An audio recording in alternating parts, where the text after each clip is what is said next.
Hello les amis, aujourd'hui je vais montrer une vidéo un peu particulière car il s'agit d'un dessin que j'ai réalisé pour remercier tous les followers Twitter. Nous avons récemment passé la barre des 2000 followers et c'est pour ça que j'ai fait ce dessin. Pour cette réalisation, j'ai besoin d'un shikishi, d'un crayon, d'une gomme, éventuellement une gomme de précision, de quelques copiques, de crayons de couleur, d'un roller gel et d'un liner flexible. On va commencer par dessiner le croquis sur le shikishi. Le croquis s'est fait avec un porte-mine shaker de la marque Mono, c'est un monographe. On a fait une présentation sur ce produit, vous pouvez cliquer sur le lien si ça vous intéresse. Le support sur lequel je dessine est un shikishi. Le shikishi est une sorte de board rigide.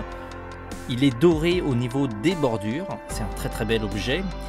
Il est utilisé au Japon essentiellement pour les dédicaces et les commissions. Par exemple, au Comiket, il y a de nombreux artistes qui vendent leurs dessins sur Shikishi. C'est un support qui met en valeur votre dessin. Et c'est vrai que lorsqu'on l'a entre les mains, avec un très beau dessin, ça fait plutôt son effet. Depuis quelques années, on voit très fréquemment des artistes en salon comme Japan Expo ou d'autres salons qui commencent à vendre leurs dessins sur Shikishi. D'ailleurs, c'est souvent durant cette période que nos stocks diminuent fortement, on est souvent en rupture de stock. Donc, si vous comptez acheter des shikishi à l'approche d'un salon, soyez un peu prévoyant parce qu'il y a de fortes chances qu'on ait du mal à vous fournir. Pourtant, on augmente nos stocks, mais la demande devient de plus en plus forte. Pour ce dessin Twitter, j'ai fait en sorte de mettre des signes très caractéristiques de la firme. Il y a d'abord le logo en forme d'oiseau, sur le niveau du collier. Niveau boucle d'oreille, c'est des étoiles. Ça, c'est pour les favoris Twitter. Et puis, au niveau de la chevelure, une petite broche en forme de retweet. Une fois terminé, je passe à l'ancrage. J'utilise un liner flexible. On a récemment fait une présentation de ce liner. C'est un outil pratique pour faire varier les épaisseurs. Dans ce dessin, j'utilise la taille moyenne. C'est principalement pour avoir un trait bien épais. Je vous conseille tout de même, si vous achetez ce type de liner, de prendre plutôt la taille fine. C'est beaucoup plus usuel.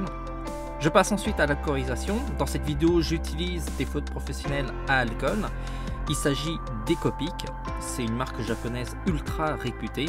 C'est aussi les feutres les plus chers du marché, mais au niveau qualité, c'est plutôt top.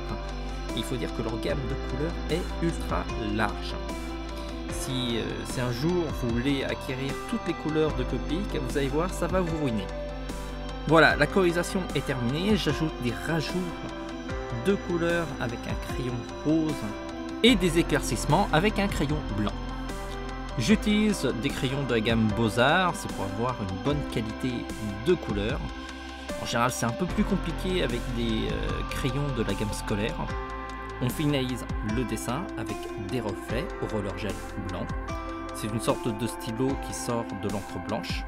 Merci d'avoir suivi jusqu'au bout cette leçon. Désolé encore pour le retard, parce que ce dessin a été dessiné depuis un moment. Alors je vous parle, on est à 2100 et quelques followers. Il faut dire à notre décharge que l'équipe en ce moment a beaucoup de boulot entre les reportages, les conférences de presse et les interviews. Je peux vous dire qu'on travaille énormément. On tenait aussi à dire merci à tous ceux qui nous suivent et c'est vraiment sympa de retweeter nos tweets, de les mettre en favoris. Ça fait plaisir, même si on ne fait pas ça pour la gloire. C'est avant tout pour partager notre passion ou encore faire connaître des artistes. Ah oui, alors des fois on poste des images où on n'écrit pas le nom de l'artiste. Alors c'est pas parce qu'on snob ces artistes, c'est souvent parce qu'au niveau des propositions des billets des internautes, c'est qu'en fait on ne connaît pas les noms des artistes et on ne peut pas connaître tout le monde. Mais si vous connaissez l'artiste, n'hésitez pas à nous le dire, comme ça nous on le rajoute.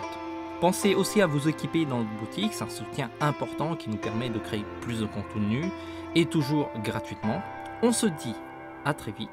En attendant, dessinez bien.